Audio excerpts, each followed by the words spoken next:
ஆமை அப்புறம் முயல். முயல் எப்படி ஓடும்? வேகமாக ஓடும்.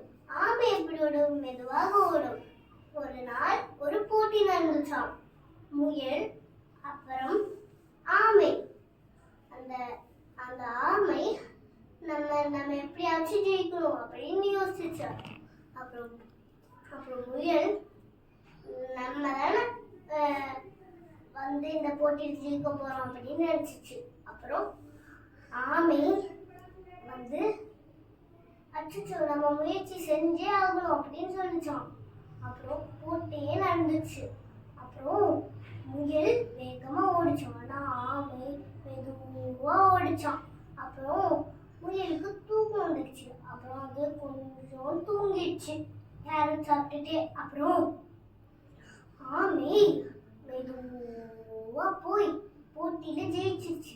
முயல் அதெல்லாம் கண்டுக்காம ஓடி போய் அது வந்து போட்டியில ஜெயிக்காம இருந்துச்சு.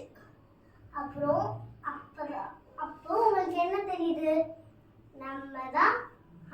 நம்ம தான் முயற்சி செய்யணும். நம்ம முயற்சி செஞ்சுட்டே இருக்கணும். வணக்கம். நன்றி. நன்றி.